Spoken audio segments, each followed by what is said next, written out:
Bueno, en este momento vamos a presentar al doctor Noreña.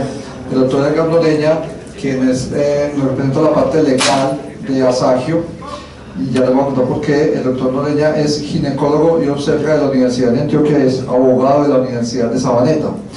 El doctor Noreña nos acompaña en la Junta o en la Asociación de Ginecología y Obstetricia en Asagio como fiscal. Y además de eso, el doctor es profesor de la Universidad de Remington, ¿cierto? La Universidad Bolivariana dice aquí, y hoy nos va a hablar de un tema muy importante. Es especialista en Derecho Médico de la Universidad Pontificia Bolivariana y docente de la Universidad de Remington. Nos va a hablar de un tema que nos parece muy importante y creo que no debe faltar en este tipo de simposios, y son los aspectos legales referentes a la anticoncepción.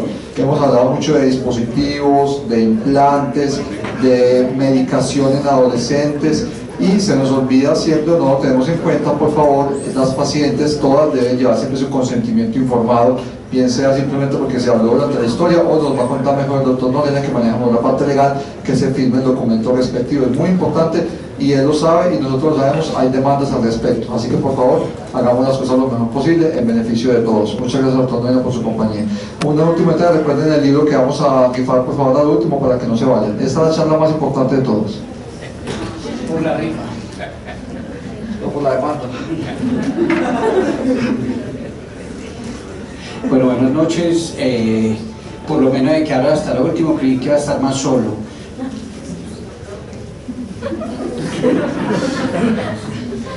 Antes de empezar con la normatividad, es importante tener en cuenta que Colombia tuvo un cambio fundamental a través de la Constitución de 1991, donde pasamos de un Estado de Derecho a un Estado social de Derecho. Esto es muy importante porque de acá se entiende por qué los jueces están fallando en base a la persona, a la dignidad humana. Primero, el aforismo era: dura es la ley, pero es la ley, entonces se cumplía como dijeran los textos legales. Ya no, ya se tiene en cuenta que cuando una norma vulnera algún derecho fundamental, vulnera la dignidad humana, no, entonces los mismos jueces tratan de generar una sentencia contraria a la norma. Dentro de la normativa hay que tener en cuenta también unos resoluciones, decretos y leyes que ya están viejas, pero pues viejas para el contexto nuestro, tienen 10 años, 8 años, 12 años, pero que muy probablemente no las conocemos mucho. Una de ellas es el decreto 39 y el Plan Nacional de Salud Pública, donde nos dicen, frente a adolescentes sobre todo, que promover y implementar los servicios amigables para las atenciones a salud sexual y reproductiva para los jóvenes. Y mire, oferta anticonceptiva de emergencia. Este es uno de los puntos que vamos a tocar a lo último, que es la anticoncepción de emergencia, y cómo los adolescentes en este momento no conocen, o nosotros los médicos no conocemos la normatividad al respecto, y estamos dejando a los adolescentes muy solos en este sentido. Otra de las normativas importantes es la Ley 1098 del 2006, que es la Ley de Infancia y Adolescencia, donde dice que se garantiza el acceso gratuito a los servicios de salud sexual y reproductiva para todos los adolescentes, desarrollar programas para la prevención del embarazo no deseado fundamental y apoyo prioritario a las madres adolescentes. Entonces vamos a empezar con unos casos que son reales y que son problemáticos. En cuanto a la anticoncepción quirúrgica, el primer caso que de pronto vemos que se presenta es aquella mujer joven o no joven que no tiene hijos pero desea una atoectomía. El año pasado, por ejemplo, una muchacha que tenía 19 años, no le quisieron hacer una atoectomía en profamilia porque no tenía hijos.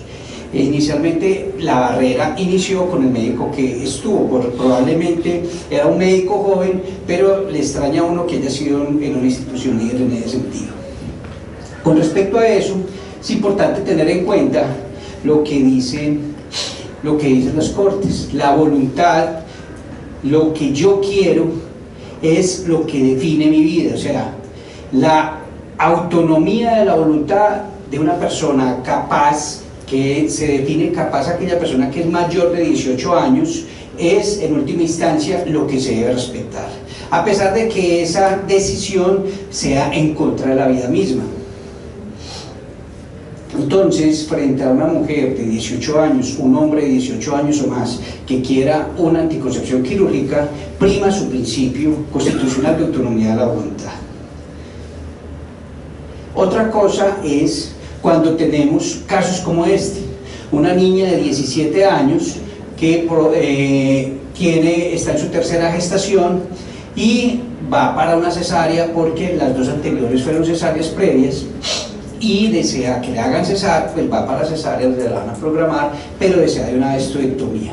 Entonces, en principio probablemente uno ve esta escena y dice, pues es lógico que vaya para la estectomía, pero está expresamente prohibido en la ley hace 8 años que en ningún caso se permite la práctica de la anticoncepción quirúrgica a menores de edad. Eso es absoluto y vertical. Posiblemente hay una excepción, vamos a mirar, pero no vía por una ley o un decreto, sino vía jurisprudencial, o sea, por los jueces y específicamente por la Corte Constitucional. ¿Por qué es prohibido? Porque Cindy tiene una incapacidad relativa. Entonces la incapacidad absoluta se da por el solo hecho de tener 18 años. La capacidad relativa de 14 a los 18 años y incapacidad absoluta por debajo de los 14 años, pero hay que hacerle un quiebre también a eso. Casos otros especiales de la discapacidad. Entonces nos vamos a encontrar con personas adultas, pero que tienen algún grado de discapacidad. Entonces miremos cómo se hace el enfoque de la discapacidad o de diagnóstico de trastornos mentales. El manual de trastornos mentales entonces incluye el trastorno del desarrollo intelectual o la discapacidad intelectual, pero son varias cosas que nosotros tenemos que tener en cuenta. Entonces, la discapacidad mental se define como un coeficiente intelectual por debajo de 50, pero miremos de que hay varios grados de discapacidad: leve, moderada, grave y profunda, que equivale a una edad mental de hasta más o menos unos 10-12 años, y la profunda es una edad mental de menos de 5 años, con unos niveles de apoyo que ahorita vamos a mencionar, que oscilan entre intermitente y generalizado. Entonces miremos que la discapacidad mental, solo un porcentaje mínimo, alrededor del 5%, van a tener un nivel de apoyo extenso o generalizado, que en última instancia implica que debe tener unos cuidadores permanentes. Cuando hablamos de la red de apoyo, este manual diagnóstico también nos dice que esos grados de discapacidad tienen que ver también cómo se recupera a través de la influencia del entorno, y con una adecuada red de apoyo, muy probablemente que la red de apoyo no solo está en el hogar, sino en el trabajo y en el colegio, probablemente muchas de estas personas se pudiesen socializar y pudiesen involucrarse en la sociedad, y por eso las Cortes están analizando también este punto. La adecuación del apoyo entonces puede ser intermitente, y el más importante, que quiero resaltar, entonces va de intermitente a limitado en el tiempo, en el sentido de que primero puede tener un apoyo mayor, pero después va adquiriendo habilidades esta persona y ya no lo necesitaría, pero hay unos apoyos que son extensos o generalizados, enfatizando en esto, en lo cual siempre va a tener un apoyo con una intensidad elevada, en tanto en el entorno social, en el entorno familiar, hasta a veces para las necesidades básicas, porque estas pacientes, como vimos en la clasificación, tienen una edad mental menor de 5 años. Entonces, cuando nosotros tenemos pacientes con retardos mentales, siempre nos dicen, hay que hacer un proceso de interdicción. Entonces, este proceso de interdicción se hace a petición de la persona que probablemente va a quedar en apoyo de este discapacitado, y es un proceso demasiado fácil. Primero se debe acompañar un certificado de un médico, psiquiatra o neurólogo sobre el estado del presunto interdicto, y se entenderá que es bajo la gravedad del juramento, pues no tiene que ir a un juzgado a jurar. El solo hecho de firmar ese certificado se presume que está expediendo esa certificación bajo la gravedad del juramento. ¿Por qué enfatizo en esto? Porque se supone que hay un delito que se llama falsedad documento privado en este caso. Si lo que está consignado ahí no es. Y acá simplemente para decirle que este proceso de interdicción es muy rápido. Llega el dictamen, 5 días, después de 3 días para correr a las partes, se resuelven las objeciones y en menos de un mes ya el proceso de interdicción estará dado. De todas maneras, frente a una situación gravosa, una situación delicada, si el paciente necesita una cirugía y no puede dar el consentimiento, porque todo proceso quirúrgico necesita un consentimiento escrito, entonces esta persona, como el consentimiento va a estar viciado porque no tiene una capacidad mental para entender, el juez, uno le explica al juez que le dé por favor una intervención provisional para operar a este paciente, mientras se surge todo el resto. Entonces esa interdicción provisional se da en estos primeros 5 días inclusive. Entonces, cuando yo ya tengo para cualquier otra cosa el proceso de interdicción avanzado, a mí ya me declararon tutor de esa persona, entonces para el caso de una anticoncepción yo tengo que pedirle a un juez de familia. Bueno, las interdicciones siempre son ante juez de familia, no es a cualquier juez, y yo le pido a ese juez de familia que me autorice nuevamente la cirugía. En este sentido, amparado en derechos internacionales, en la dignidad, en la posible recuperación de estos pacientes, se considera que para estos casos se debe realizar una atención integral, dado que estas personas eventualmente se pueden superar y eventualmente conformar una familia. Entonces miremos algunos casos. Estos señores se casaron en el 95, todavía están juntos, ambos son Down, ella es una niña Down, él tiene un retardo mental desde el nacimiento, tuvieron una niña completamente normal. Esta es una modelo que es muy exitosa y de hecho todos quieren ya trabajar con ella. Este es otro de los casos que más se han visto en las publicaciones, porque este es un actor, Pineda, él es un actor español, él es también profesional, él es sociólogo, es conferencista, es presentador, es escritor. Esta niña, también Down, es docente, una maestra preescolar en Argentina. Esta Ángela es concejala en el Ayuntamiento español, y ya dándole más oportunidades a estos pacientes, este niño Lucas en este momento es representante de la ropa de esta marca. Por todo esto entonces, todos los casos de tutela que han llegado a la Corte hasta este momento, siempre la Corte ha desautorizado la esterilización definitiva de una mujer con algún grado de discapacidad. ¿Y qué dice la Corte? Estos pacientes antes tenemos que rodearlos para tratar de darle la mayor atención posible. Y por eso la ley 1438 refleja la atención integral de salud de estos pacientes discapacitados. ¿Que hay excepciones? Sí. Entonces, hay excepciones de anticoncepción quirúrgica, ya sea por menores de edad o discapacidad mental, solo cuando hay una discapacidad profunda, severa, que es menos del 2%.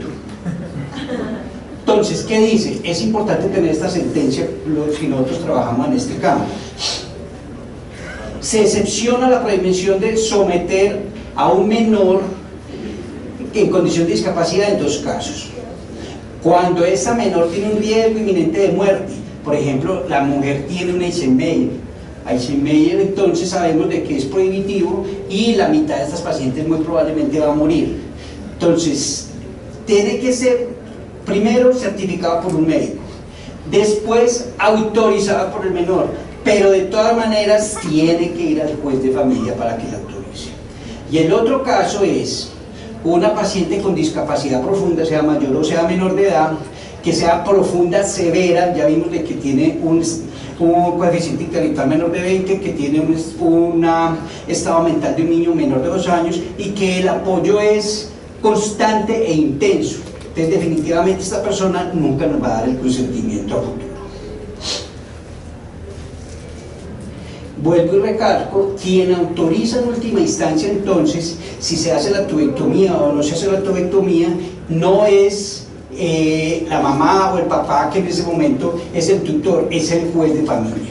Quiere decir que ese padre primero tiene que ir donde el juez para que le declare interdicto y después volver donde el juez de familia para que le dé la autorización. Otro caso problemático, los adolescentes. Entonces hay dos grados de adolescentes. El adolescente clásico que conocemos, mayor de 14 años, pero por ley de infancia y adolescencia, los adolescentes también van desde los 12 años. Y la ley de infancia y adolescencia le permite, y la misma Constitución, que los adolescentes gocen de derechos sexuales y reproductivos. Cuando son mayores de 14 años, de pronto no tienen tanto problema. Y vamos a hacer el recorderis de la capacidad que ya les había mencionado.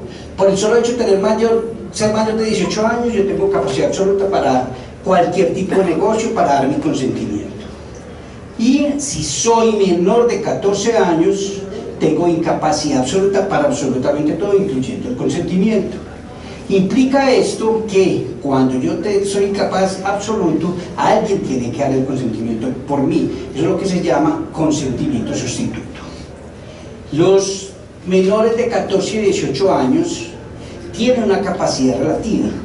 Implica esto que pueden hacer unos negocios, pero otros negocios no los puede hacer. Y pongo este rango aquí, 12 a 14 años, porque a pesar de tener una incapacidad absoluta, la ley de infancia y adolescencia y la Constitución le da ciertos derechos, específicamente en autonomía frente a salud sexual y reproductiva. Otra de las cosas que vemos es la famosa patria potestad. La patria potestad, sí es cierto, le da al padre la potestad, como dicen, de representar a su hijo. Eso le implica, en esencia, la patria potestad es para que tenga más deberes de cuidar a ese menor, porque los derechos de los menores priman por encima de los derechos de las personas adultas. Entonces, por eso es que los menores, en última instancia, los padres tienen que darle abrigo, tienen que dar alimentación y educación hasta los 25 años, sería la obligación. Por eso se dice que no quiere decir que los padres puedan tomar cualquier decisión médica relativa al menor, por cuanto el niño no es propiedad de nadie y tiene protección constitucional. Y esa decisión está sujeta a la capacidad voluntariedad del menor para tomar ciertas decisiones sobre el ejercicio de sus derechos. Es, por ejemplo, esta sentencia, la C355, que es en referencia a la interrupción legal del embarazo. Entonces, la decisión final, por ejemplo, en la interrupción la tiene es el menor. Si los padres no quieren que aborte y ella quiere que interrumpir el embarazo, prima la decisión o la voluntad de esta menor de 14 años incluso. Dentro de estos mismos menores hay otro problema, la ausencia de acompañante en la consulta. Entonces miremos, ¿qué nos dice FEPASDE? Con esta situación se corre el riesgo de que tanto pacientes como familiares realicen interpretaciones erróneas de lo que nosotros estamos haciendo, que puede dificultar la defensa de los profesionales de la salud, y nos dice siempre permitan, lo que pasa es que se confunde con exigir siempre la presencia de un familiar o acudiente. Y en caso de tener que realizar durante su atención algún tipo de procedimiento que relacione con el aparato genitourinario, acompáñense un trabajador del área de la salud. Entonces, eso es lo que nos dice FEPASDE. Entonces, para muchos de nosotros es claro que frente al adolescente siempre le hacemos pasar con un adulto. Es más, en muchas instituciones, si ese adolescente no viene con un adulto, no lo atiende. Pero miremos, 2006, norma técnica para la detección temprana de alteraciones del desarrollo del joven de 10 a 29 años, o sea, ni siquiera de 12 años, la bajaron a 10. Y por eso el Código de Infancia y Adolescencia hizo esta salvedad que ahorita les voy a ajustar.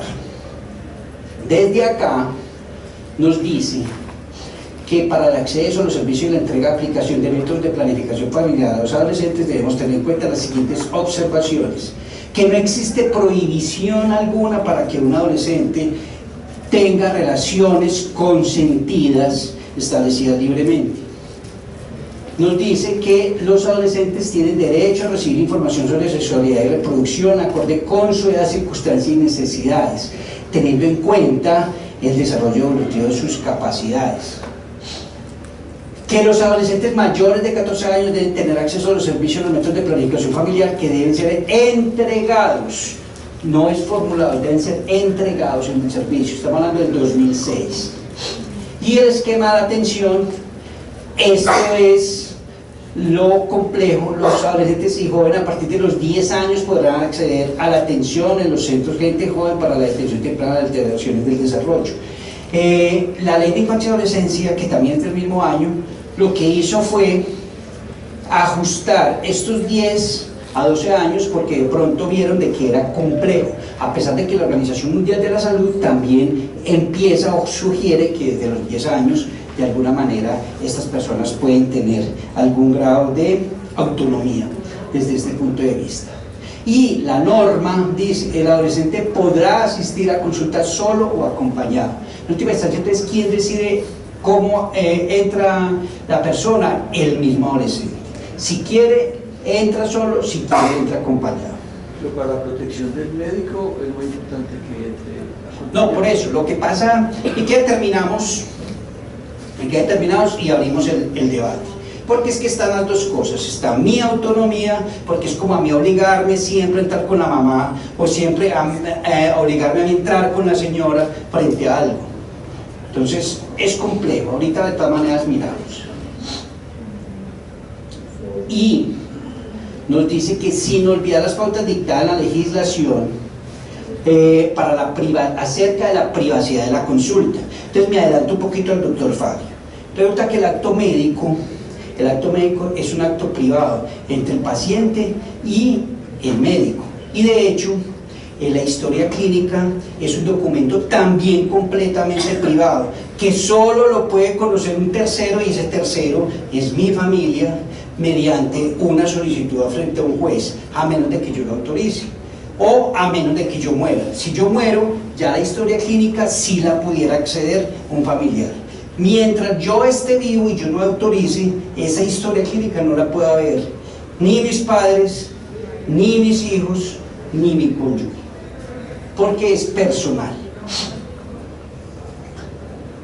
A menos que el paciente expresa, bueno, entonces lo que dice el doctor Fabio es lo que se recomienda. Se recomienda practicar toda exploración ginecológica, o sea, ni siquiera es la toma de la presión, como nos decían, la toma de la presión o el índice de masa corporal, sino que toda exploración ginecológica en presencia de un familiar de confianza de la paciente o algún miembro del equipo de salud, a menos que la paciente exprese clara y enfáticamente su deseo de ser examinada en privado, y lo tenemos que respetar.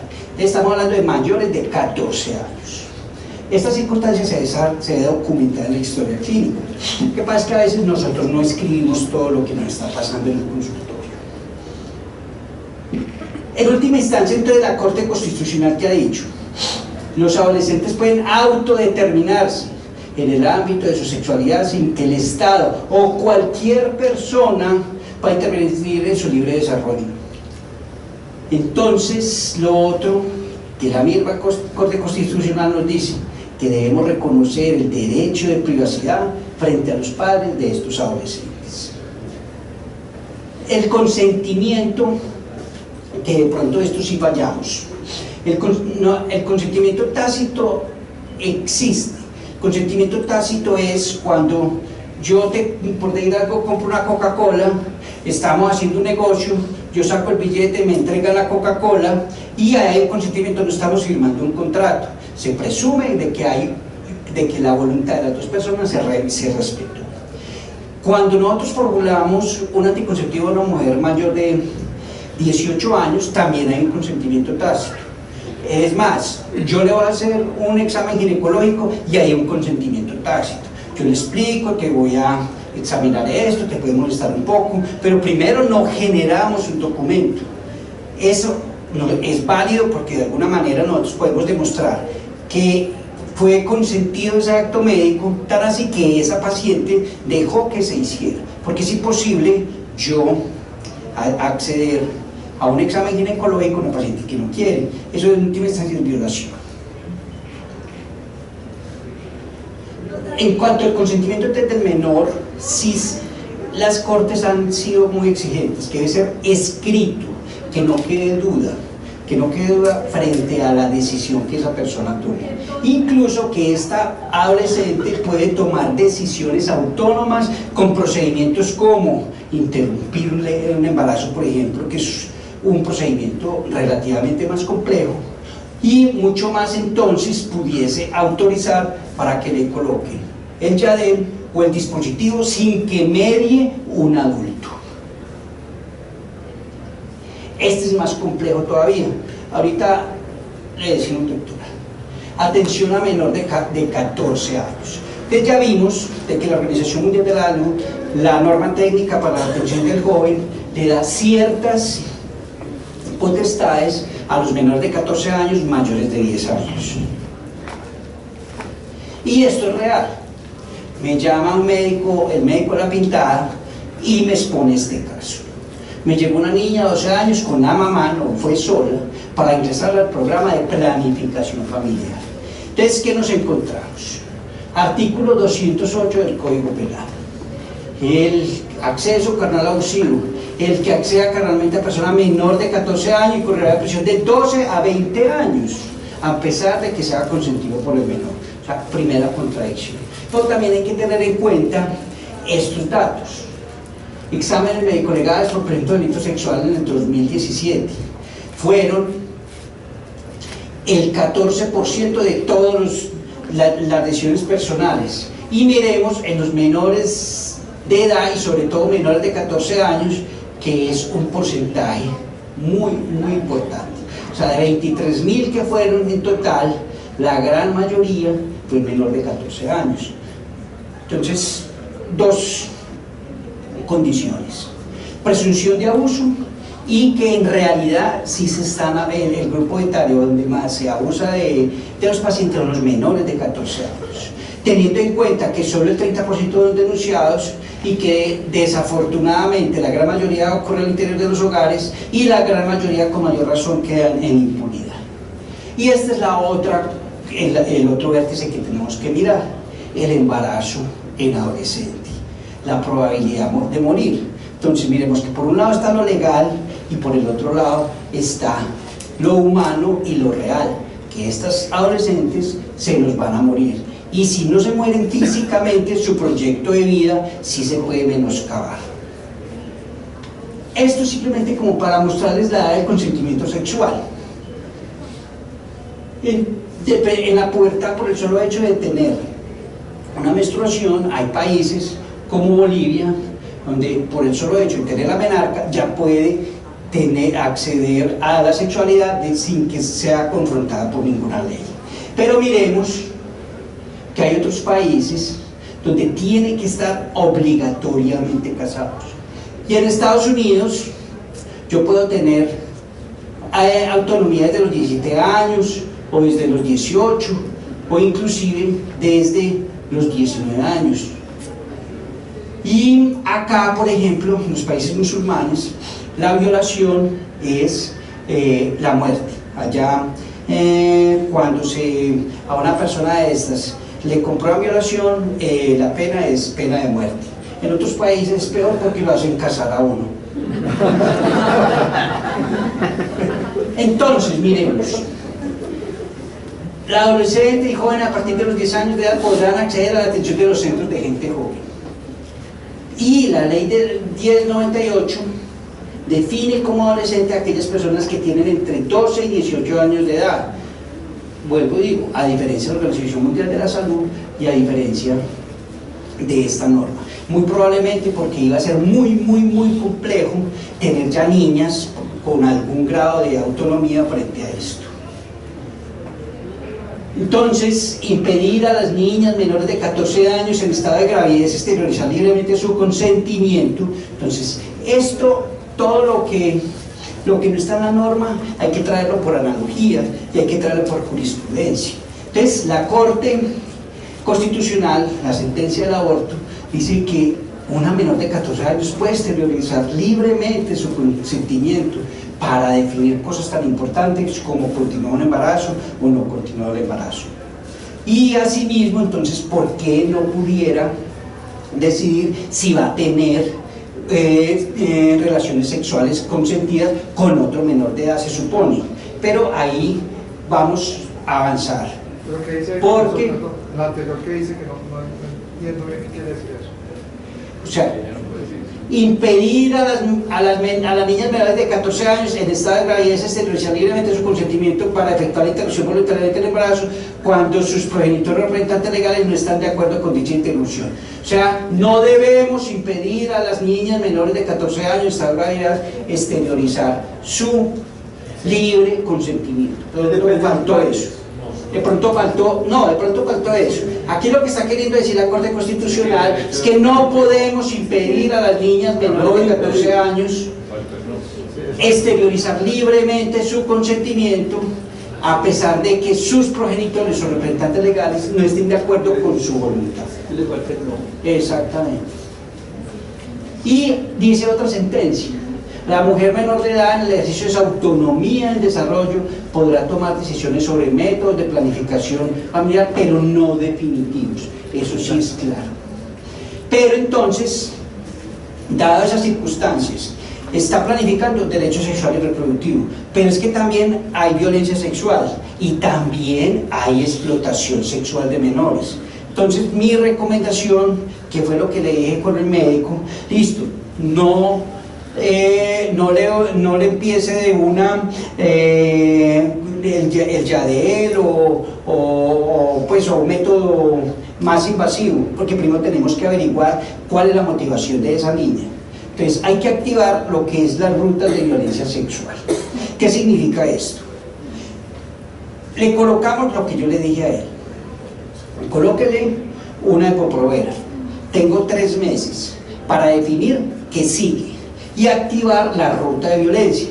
La ruta de violencia implica llamar a la fiscalía. La ruta de violencia son 3 componentes: el componente salud, el componente protección, que es Instituto Colombiano de Bienestar Familiar, y el componente justicia, que es fiscalía.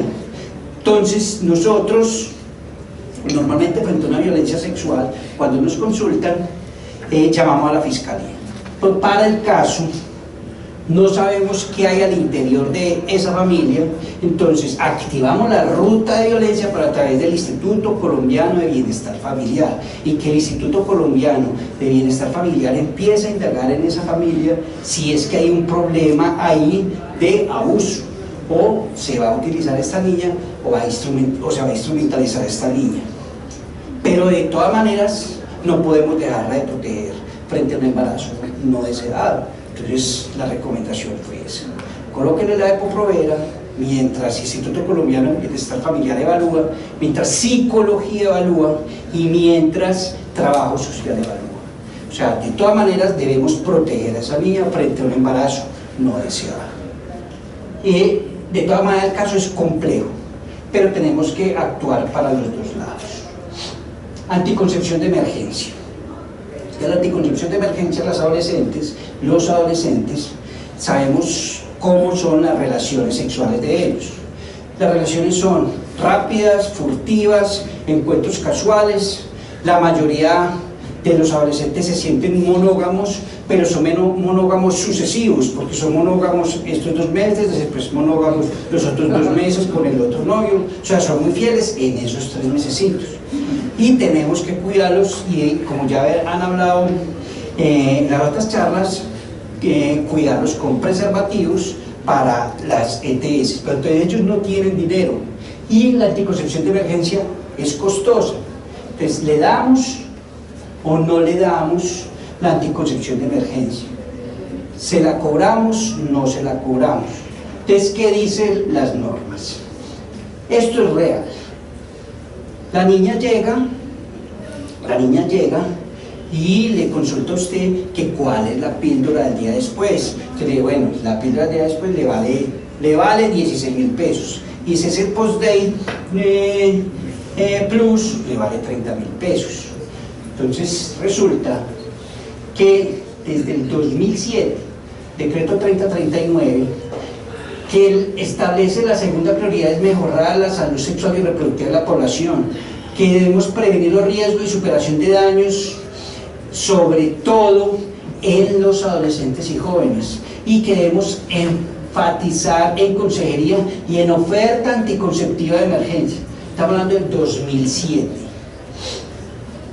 Y la resolución 769 del 2008, que es la norma técnica de anticoncepción, que en este momento está siendo derogada o va a ser derogada mejor por la 3280 de agosto del 2018, que empieza a regir a partir del 2 de febrero del 2018, donde deroga esta norma y deroga también la 412 de manera definitiva. Nos dice que la anticoncepción de emergencia se debe indicar con cargo a los recursos de la UPC, o sea, es con cargo a la EPS, no con cargo al paciente, y sobre todo en población de adolescente vulnerable. Definitivamente nos queda claro, violencia sexual contra la mujer de violación, ¿quién le va a negar la anticoncepción de emergencia? Pero se nos olvida el segundo puntico, es población adolescente vulnerable. Entonces, bajo esta norma, bajo esta resolución, ¿cuál es la población adolescente vulnerable? Aquella en riesgo, se considera población adolescente vulnerable aquella en condición de desplazamiento, que es muy común, y no solo el desplazamiento geográfico, también hay desplazamiento urbano, o en zonas marginales. Zonas marginales en todas las ciudades grandes existen, y es una población muy grande, y aquellas en riesgo por el conjunto de condiciones sociales, personales y culturales en las que se desarrolla. Entonces vemos de que prácticamente todas nuestras adolescentes estarían aplicando para darle anticoncepción de emergencia con cargo a los recursos del sistema de salud. Y la ley 1122, que está por encima de una resolución, dice que modificó el sistema general de salud. Dice: entre las prioridades se menciona la salud sexual y reproductiva y la salud mental y las violencias, y se define adolescentes y jóvenes como población más vulnerable. Entonces, acá no la encasillan en un grupo que es muy extenso, esto ya no se murió, que es un grupo extenso, pero acá nos dicen que definitivamente todas las adolescentes, por el solo hecho de ser adolescentes, es una población vulnerable. Implica entonces que a los adolescentes que quieran o que necesiten anticoncepción de emergencia o condones, las instituciones se los deberían administrar. Por eso, inclusive, 2008, Guía Colombiana de Atención a Adolescentes, hace 10 años, ¿cuántos de nosotros las conocemos? Se supone que todas las IPS tienen que tener estos centros de planificación para adolescentes. Y miremos, si nos vamos a la página del ministerio, hoy se van a encontrar con estos. ABC sobre anticoncepción, énfasis en adolescentes. ¿A cuál tengo derecho? Condón masculino de látex, implante subdérmico, dispositivo intrauterino, píldoras de anticoncepción de emergencia. No dice que es para violación, sino que es un derecho. Entonces, con eso les tenía pues como las cosas más problemáticas, y ya en la plenaria sí podemos tener pues como las preguntas que nos quede de la charla. Doctor Fabio, ahora sí. Que sí, o si no, me dicen que yo hablo mucho, entonces ya no terminamos. No, es que estaba viendo ¿cómo es la palabra que le quitan el derecho a Interdicción. la interdicción? Hubo un programa este fin de semana en Caracol donde se reunieron los niños Down.